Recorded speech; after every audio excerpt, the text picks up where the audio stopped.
Gente, nossa entrevistada de hoje, ela é jornalista, escritora, surfista, velejadora e adora animais. Mariana Becker. Mas olha aqui, antes da entrevista, se inscreva no canal e aperta o sininho. Putz estrela, baby. Putz estrela geral. Yeah, yeah, yeah. Mariana, você começou no bodyboard em 1984, você ainda era uma menina. Como é que era isso no meio de tantos rapazes, né, naquela época? Ai, meus era animado. Eu posso dizer que era animado, né? Adolescente e tal. E eu acho que nessa época ainda tinha uma... A gente tinha... Eu não sei, eu acho que as meninas na praia estavam divididas entre as meninas que eram mais gatinhas, que gostavam de ficar na areia, né? Normalmente bem mais gatinhas do que nós esportistas, porque a gente ficava com o cabelo descabelado, às vezes meio brutalhada e tal, às vezes, né? E aí as gurias que queriam fazer a mesma coisa que os caras, entendeu? Tipo, queriam ter o direito de entrar lá e surfar aquelas ondas e curtir aquela história do surf, né?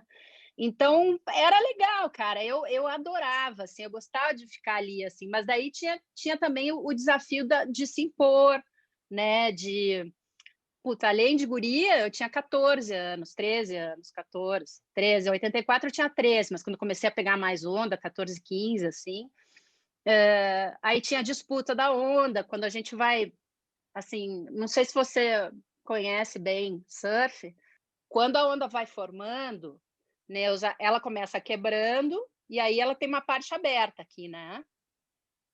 Quem está começando a surfar aqui na espuma é que tem a preferência. E aí você acelera e surfa a parte aberta da onda, que é a parte lisa. Entrar por aqui é super maus modos. É feio, não se faz, é que nem cortar no trânsito.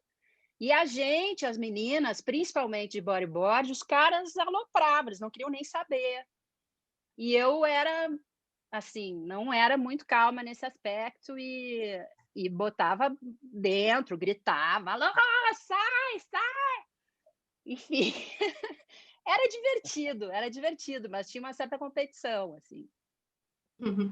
E aí você, assim, sempre, tipo, nos anos 80 e 90, você, como mulher, começou a entrar no camarim dos jogadores, não é camarim, como chama?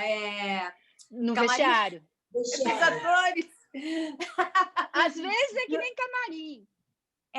Aí você começou, tipo, a entrar nos vestiários dos jogadores, aí você entrava no mar para fazer entrevistas super modernas, super à frente do tempo. Como é que foi? Porque, assim, você foi uma das primeiras. Como é que os homens, os jogadores, como é que eles te recebiam?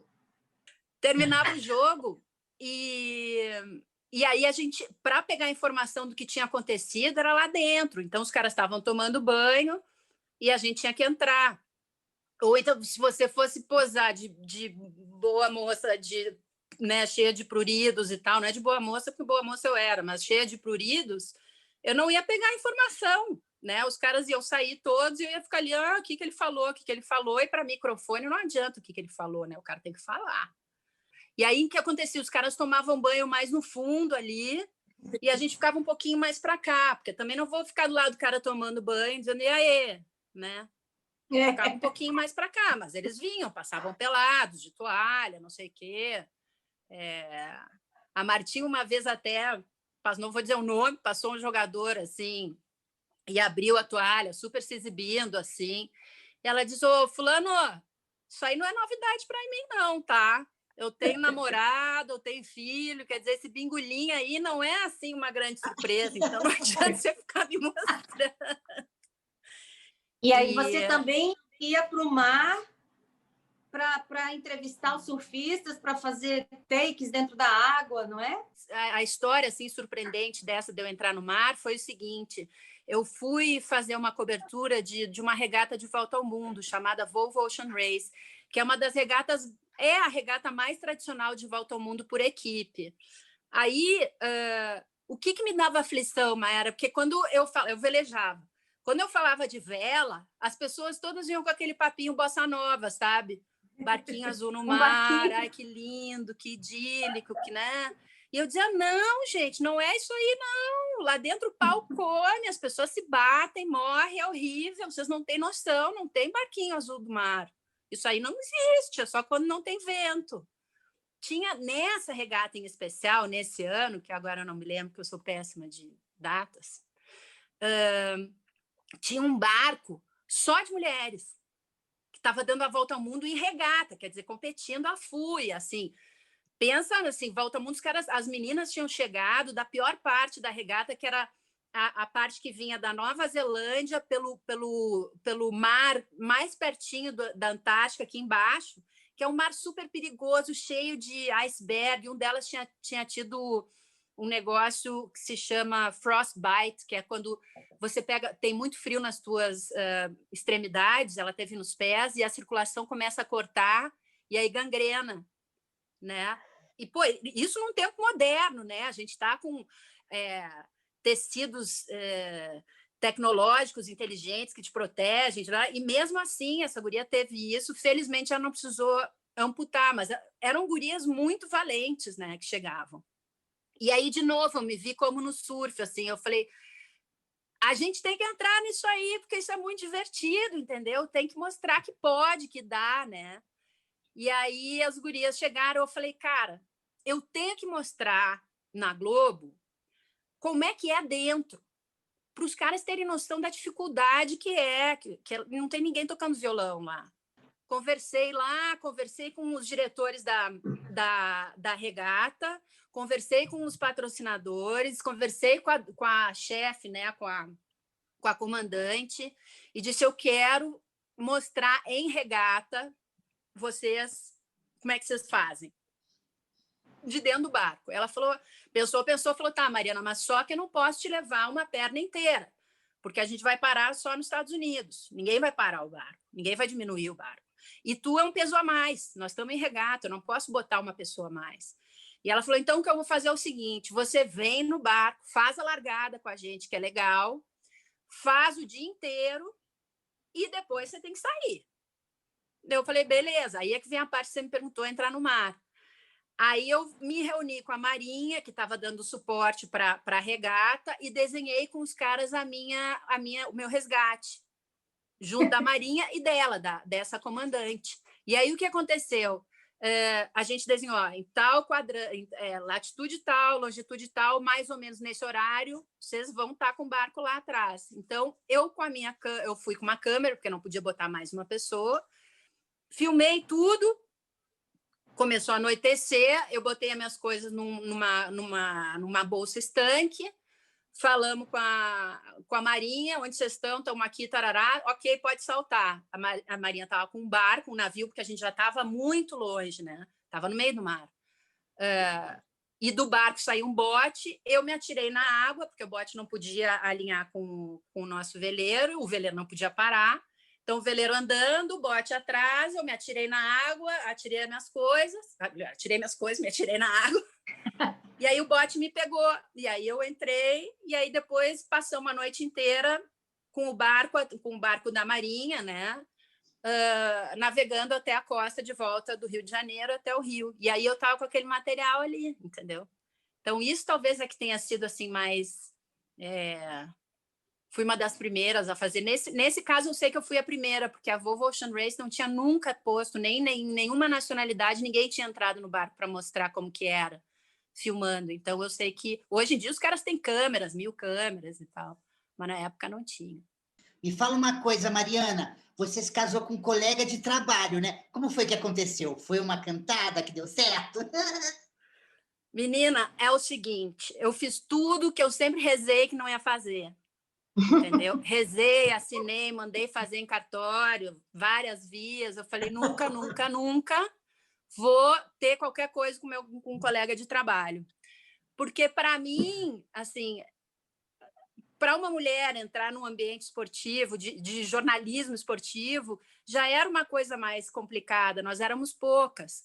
Então, tudo que eu não queria, número 1, é dizer, ela está aqui porque está dando para fulano, ou ela está aqui porque fulano facilita a vida para ela, ou, sabe, ou qualquer coisa desse tipo, e muito menos terminar um namoro e terminar alguma coisa do meu trabalho, entendeu? Porque aquilo ali, para mim, era, pô, era minha grande aventura de vida naquele momento, entendeu? Eu não queria botar nada a perder. E o Jaime, que é meu colega de trabalho, meu marido, ele era tudo que eu não queria de novo. A única coisa que ele tinha que eu queria é que ele era moreno. Agora, o resto tudo, não. Ele tinha 2 filhos adolescentes, ele recém tinha se separado, ele tinha 11 anos mais que eu. Quer dizer, era, sabe, e sobretudo era o meu colega de trabalho, o cara com mais experiência, que estava me dando o caminho da Fórmula 1. Eu recém tinha chegado na Fórmula 1 como a primeira repórter mulher para falar e lidar com o Galvão e com os, né, e com o ambiente inteiro masculino. E aí o que eu não queria era ter um cara que, de repente, eu termino o namoro, isso aqui vai virar uma meleca, ou então um cara que todo mundo diga, ela está lá por causa dele. Ela só tem essa informação por causa dele. Porque não sei o quê. E aí, então, essa cantada aí que você me perguntou, Paty, ela olha como demorou. Ela foi de novo, voltou. Eu falei, não. Contra proposta, vai, volta. Eu falei, não, de jeito nenhum. Eu tenho até hoje um e-mail dizendo, olha, me esquece, isso não vai acontecer, isso não tem a menor possibilidade de acontecer. Tal. Aí fiz isso. E aí, num dia que a gente estava pegando um trem, ele me falou todas essas coisas de novo, eu me sentei na frente dele, eu falei, olha, escuta de uma vez por todas. Isso não vai acontecer, eu te acho um cara incrível, muito legal, um águia maravilhoso, tarará, mas eu não quero. O que está em jogo é a minha profissão, tarará, tu tem que me respeitar, respeita a minha opinião, e terminou entendido. Ele falou, entendido, me deu um beijo na boca. Aí todo o meu discurso, Patielli, foi para os cocos, entendeu? Tudo que eu tinha me prometido, aí já... Arrasou! Mariana, a gente está aqui, então, ouvindo histórias aí de uma mulher desbravadora, que abre caminhos, que abre portas. É maravilhoso isso, principalmente para nós, mulheres, né? A gente sabe que hoje você é uma mulher também muito respeitada na Fórmula 1. Você acha que o preconceito acabou ou que a galera é mais discreta para ser politicamente correta? Eu acho isso aí. Opção 2. Não acabou o preconceito, não. Melhorou muito, mas ainda tem bastante, tudo muito bem disfarçadinho, né? Embaixo dessa aura aí do politicamente correto, né? Eu agora estou me lembrando de uma repórter que é de uma geração acima de mim, uma inglesa. Eu me lembro de uma entrevista dela, tu vê uma geração assim, é uma geração acima porque a gente tem assim alguns anos e ela estava parando quando eu comecei, tá? Era uma das únicas repórteres. Até nem me recebeu muito bem, assim, mas ela é uma grande repórter e tudo.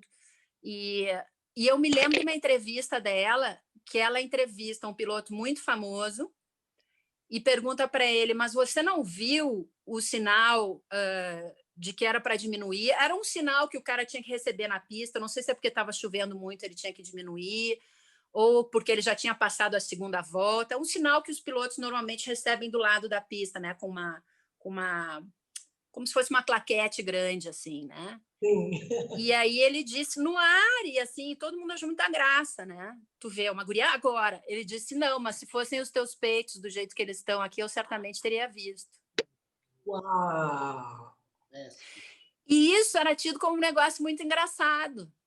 Entendeu? Sim. Todo mundo achou graça. O diretor achou graça, as pessoas que assistiram acharam graça, o câmera achou graça, todo mundo estava em volta achou graça, o próprio piloto, obviamente, achou graça, porque ele achou que aquilo era engraçado. Hoje em dia, esse cara estava morto. Hoje em dia, o cara, por causa do politicamente correto, o cara não sente mais à vontade, mesmo que ele pense. Mariana, você já foi 3 vezes, já participou 3 vezes do Rally dos Sertões. Conta pra gente um pouco sobre isso. Mesmo o Rally dos Sertões eu não sei se ainda é o segundo maior rally da América Latina, né? E eu participei primeiro como navegadora e depois mais 2 vezes como piloto. Para você ter ideia, no meu primeiro rally, a gente saía de São Paulo pelo sertão inteiro, no limite do que tu acha que é seguro, até o Maranhão, São Paulo até o Maranhão pelo sertão, e depois até Fortaleza. Esse foi o primeiro. Depois teve uns outros com umas rotas diferentes, mas sempre pelo sertão, assim.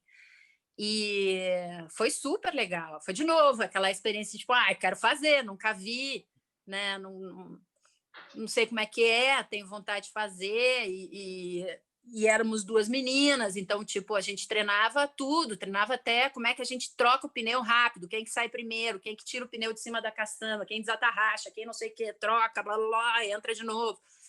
Né? É um desafio, assim, muito interessante. Para mim, assim, eu nunca tive dúvidas da capacidade minha ou da minha parceira de competição. O que me desafiava, claro, era será que fisicamente, né, eu sabia que a gente ia até o fim, entendeu? Eu sabia, mas tinha uma coisa de orgulho que eu fui me dar conta só depois, que a gente tinha que mostrar que ia chegar e que ia chegar direito. Todo santo dia. Quando a gente alinhava, acordar, a gente dormia 3, 4 horas por dia, porque chegava de madrugada, aí tinha que ter o briefing do percurso do dia seguinte, e aí saía no outro dia 5, 6 da manhã, todo dia.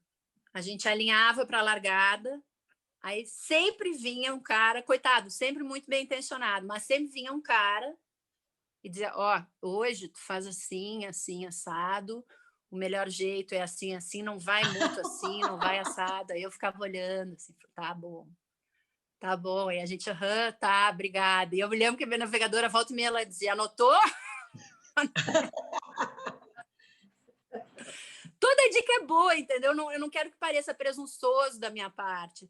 Mas é que às vezes era o cara que estava lá atrás, entendeu? Como é que você parte do princípio que... Eu acho legal ouvir, eu não quero que as pessoas pensem assim, agora eu não posso nem dar um toque. Claro que pode, deve. Mas é o princípio da coisa que eu acho engraçado. No meu último rally, tu vê, eu passei por 3, né? Passei por várias coisas. Um cara morreu na minha frente, num acidente. A gente ficou perdida uma vez no polígono da maconha, no meio do deserto. Enxame de abelha. Um monte de coisa a gente passou. Aí, no último rally, era um rally que foi o primeiro ano da categoria imprensa.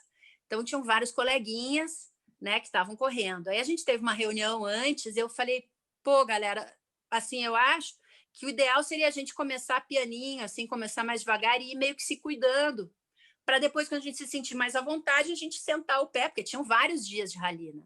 E ir embora. Porque eu estava me lembrando desse cara que morreu, entendeu, num acidente. Não é tão difícil, entendeu, você ter um acidente bem grave num rally. Não é difícil.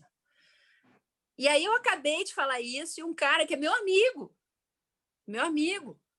me disse, não, mas foi muito natural, assim. Eu falei, não, eu acho melhor a gente ir meio devagar, a gente vai se acompanhando. Tá? Ele disse, não, Mariana, fica tranquila, eu vou devagar, eu te espero.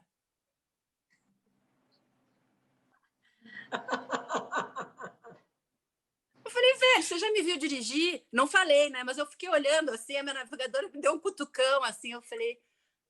sabe aquela pausa que a gente deu agora, assim, de silêncio? Aí ele ficou meio assim... E eu falei, que bom que você vai me esperar.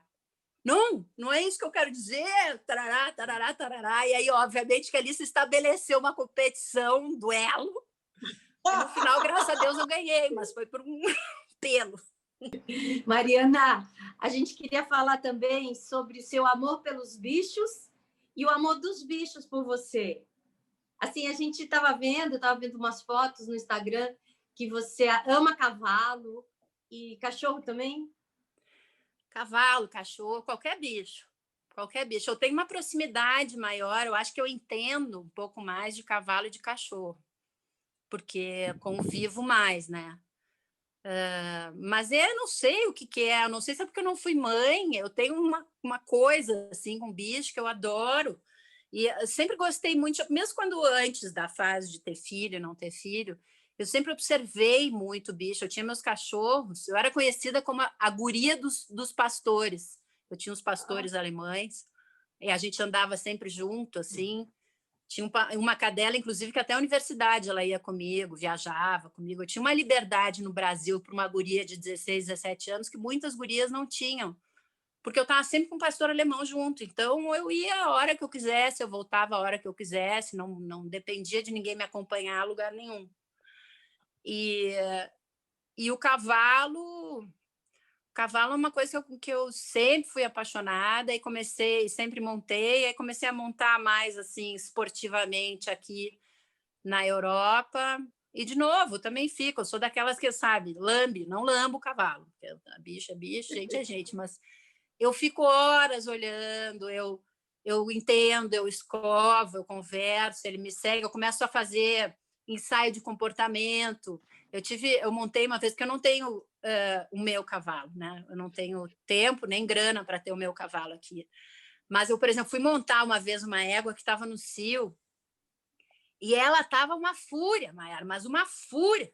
O cavalo, quando baixa a orelha assim para trás, quando ele está bravo, né? Bem diferente do cachorro. Ela não podia encostar, que estava puta, não podia fazer nada.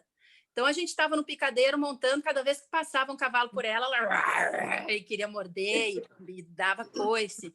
Aí se irritava, tinha um canto que ela não queria passar e pulava que nem um cabrito, eu pulando em cima, e segura, e vai, e solta, e prende. Olha, nós brigamos durante 1 hora. Eu terminei o dia de montar, minha camisa eu fazia assim e pingava, de briga. Aí terminou de montar, eu tirei todos os arreios dela, todas as coisas, sela, tarará. Eu falei, agora nós vamos fazer as partes, tá? Aí peguei, tirei o freio, né? Aqui, então ela ficou só com uma coisinha aqui, cabeçada, e saí caminhando com ela. Entramos no picadeiro, eu tirei tudo. Eu falei, agora tu está livre. E aí fiquei andando com ela um tempão, conversando, andando, e a gente foi se acalmando, eu fui vendo a respiração dela acalmar, a minha também. E eu passei a mão e conversa, e passa a mão e conversa. Várias pessoas vão me achar maluca, mas enfim, eu fiz isso. Quando eu tirei essa parte aqui do focinho e daqui de trás, que chama cabeçada, deixei ela livre, eu achei que ela fosse sair correndo, né? Se jogar no chão, que é aquela coisa que eles fazem ser. Nada. Eu dei a volta, ela veio atrás de mim. E ela veio atrás de mim durante todo o tempo, sem nada. Então, quer dizer, ali naquele momento ela me reconheceu como alguém que ela aceita e de uma hierarquia um pouquinho maior, porque ela veio atrás de mim como líder. Então, essas pequenas coisas, essas comunicações, assim, me encantam com o bicho, porque é uma coisa não verbal, só de observação e de vontade dele, do bicho, de estar com você. Há um tempo atrás, eu acho que tem até vídeo aí meu disso. Eu não sei o que aconteceu com essa, mas daí não sou eu, é ela que era maluca. Tinha um tipo de um corvinho que tem aqui que se chama magpie. Eu não sei como é que é em português. É um corvinho um pouquinho menor, assim, azul, com uma parte branca aqui atrás. Ela morava numa floresta perto do hotel onde eu estava, e ela começou a vir me olhar, e eu chamava, aí eu dei um negocinho, ela veio, aí ela começou todos os dias, eu chegava de manhã no café, ela já me olhava, vinha, aí ficava na minha cabeça, ficava aqui. Às vezes ela estava ali voando por perto, eu chamava, fazia assim, ela vinha e posava na minha cabeça. Aí eu ia para a piscina, ela ia pulando atrás, botava o nariz, né, o bico dentro dos furinhos do meu vestido, aí queria brincar com colar, com não sei o quê. E aí foram assim 5 dias. Eu ia para o meu quarto, ela ia voando e ficava no teto olhando. Aí eu entrava, ela sumia, no outro dia de manhã de novo. E uma vez aí ela já estava assim, um dia... eu estava pegando sol e às vezes ela queria minha atenção, ficava pulando em volta de mim, puxando a chave para brincar. Mas nesse dia ela estava mais tranquila, aí ela deitou do meu lado numa cadeira, ficou ali assim. E aí eu falei, morreu? Porque eu chamei ela, estava assim, deitada, sem pata de pé nem nada, eu nunca tinha visto, não conheço passarinho. Aí eu chamei já e falei, ela morreu, acho que eu dei pão para ela, eu matei, já estava meu drama. Ele falou, não, peraí, como é que é, não sei o quê. E aí a gente cutucou, ela estava dormindo. Dormindo, numa espreguiçadeira do meu lado, assim. Ai, Mariana, deixa eu falar uma coisa. É que eu sou solteira, sabe? E muito calorenta. Me conta uma coisa sobre a Fórmula 1. Aqueles mecânicos lindos da Fórmula 1, como é que era conviver com eles? Ai, porque eu fico louca. Me conta. tem razão de ficar louca, porque eles são muito bonitos mesmo. Tem vários, vários gatos. Tenho amigas solteiras que já andaram várias, dando umas saídas por ali. E é um meio propício para namoros também, sabe? Porque tá todo mundo viajando o tempo inteiro, todo mundo passando, tendo conquistas e alegrias e ao mesmo tempo decepções ou tristezas, todo mundo junto, né? Mesmo que seja eu, sei lá, vou te dar um exemplo, tá? Tô eu brasileira, tal, parará, e aí tem um colega que perdeu o pai. Aí eu vou lá, converso com o cara. A gente passa por muita coisa junto, porque o cara perde o pai, mas ele tem que ir trabalhar. Então, ele tem que ter alguém do lado para conversar. E aí a gente acaba virando meio familhão, sabe? Meio que todo mundo se conhece e tal. E aí tem esse lado negativo que eu contei, mas tem um lado positivo também, que daí o cara ganhou, aí se encontra todo mundo no bar depois, aí no almoço, tarará, já dá uma olhadinha, piriri, tarará. Eu tenho amigas e amigos que andaram muito felizes nesse meio, nesse aspecto. Assim. É uma vida muito longa, muito corrida, né? Em todos os sentidos. Eu não sei em todos, que eu não pude experimentar muitos sentidos, assim, mas ali na pista é bem corrida. Mariana, com tantas histórias bacanas, a gente fica curiosa com o que vem por aí. Você tem aí algum spoiler para dar para a gente sobre os seus planos aí para os próximos anos? A única coisa que eu posso te dizer assim, certa, é que eu vou lançar um livro. Né? Aí essa é a única certeza que eu tenho. O resto ainda estou imaginando. E o livro são sobre contando as histórias? É uma contação de histórias da Mariana Becker? É um pouco isso, assim, não tanto contando assim, isso que a gente conversou, do meu pioneirismo, das coisas que eu fiz, assim, mas de coisas que eu vejo, são crônicas de viagem, de coisas que eu vejo, de coisas que eu sinto, que eu acho que são bem comuns a todo mundo, a todos nós, assim, tipo, na família, sei lá, na família todo mundo tem uma tia que só dava meia, na família todo mundo tem um irmão meio, né?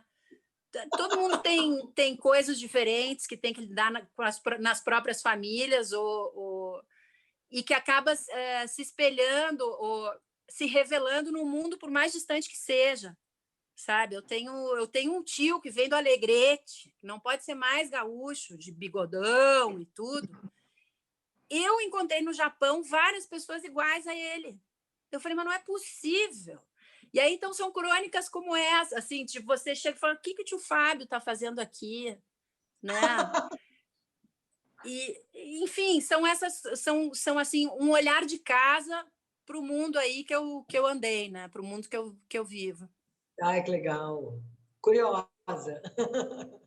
Aproveitando essa pergunta, já que você viajou muito, eu queria que você dissesse qual é o melhor lugar do mundo para você. É aqui e agora. Como diria o Gil. Eu vou te dizer, o melhor lugar do mundo, normalmente, para mim, é com a minha família. Né? Quando eu estou com os meus irmãos, Mas, assim, se eu pudesse te dizer assim, Neuza, países que eu amo, né? Eu gosto muito de viajar e cada lugar eu gosto por causa de uma coisa, mas tem 2 países que eu já fui muitas vezes, mais de 10 vezes, e que toda vez que me dizem que eu vou, eu fico, ai, que bom, e nenhuma vez eu me decepciono, porque às vezes tem isso, né? Você vai para o lugar, você só vê aquilo tudo de bom, aí depois de um tempo você começa a ver que não é tão legal assim, que aquilo não era bem assado, que piriri, que não era frito. Sim. Mas o Japão e a Espanha são 2 países para mim assim diametralmente, totalmente opostos, mas que eu amo muito, adoro tudo que tem lá, eu gosto. Agora, só para a gente encerrar, voltando a falar um pouquinho do livro, você lança esse ano ainda? Lanço esse ano. Eu já entreguei assim um processo super complicado, porque eu fico procrastinando muito, sabe? Eu fico a mesma coisa que me interessa. Demorei a entregar, já estava tudo pronto, mas demorei a entregar tudo. Agora já entreguei, já começou o processo de edição. Então, esse ano ainda deve rolar. O título, eu ainda não sei direito, eu só botei o título lá para para começar o processo, né? E o título que eu dei é a frase que eu mais ouvi a minha vida inteira e ouço até hoje. Até hoje. Não inventa, Mariana. Não inventa. Ótimo. É porque eu tô sempre inventando moda, entendeu? Desde pequena. Inventava uns troços, assim, já, agora vamos ser não sei o quê, vamos fazer isso. Eu me lembro uma vez que eu estava querendo... Adolescente, não, agora eu venho de uma família, assim, meu pai é médico, a minha mãe é professora, são pessoas com assim, intelectualmente muito ricas e tal, mas não são, pode crer, né? É uma galera da geração dos anos 50, eram jovens nos anos 50, 60 e tal. E aí eu resolvi que era meditar. Aí vou para casa, uns 13 anos, consegui uma fita cassete com música indiana, comprei de uns Hare Krishna um incenso, enchi de incenso no meu quarto, pá, sentei, assim, eu não tinha a menor ideia do que eu estava fazendo. Ali, aí meu pai chega do consultório, abre a porta, rá! Que fedor é esse? Eu falei, pai, eu estou meditando, pai. Tô aqui, estou meditando. Ele falou, apaga esse incenso, o jantar está na mesa. Não inventa, Mariana. Sempre, sempre. Até hoje, meu marido é que me diz isso, Mariana, não inventa. Pareça o cachorro, quem sabe a gente ajuda, a gente traz, a gente não inventa, Mariana, não inventa. Mulher, É ótimo o título. É ótimo. Você acha que eu devo manter? Eu não entendo assim, mas eu acho. É muito bom. Não inventa, Mariana. Vou achar que é tudo mentira que eu escrevi. Mariana, foi um prazer ter você aqui no Putz Grila. Nós amamos. Nossa, o prazer foi totalmente meu. Imagina, passou super, né? Passou rápido. Foi muito bom, muito bom. Obrigada, Mariana. Você é uma graça, um amor. Um beijo. Muito obrigada a vocês, foi um imenso prazer estar aqui. E me chamem mais que eu volto. Opa! Volto com gel, com glitter, anos 80. Tá linda! Pode voltar Tá para linda. o livro. Depois que ele for lançado, aí você já pode contar umas histórias do livro. Tô dentraço, pode chamar. Opa! Tchau, boa sorte, Putz Grila, gurias. Obrigado. Obrigada. Beijo. Beijo. Putz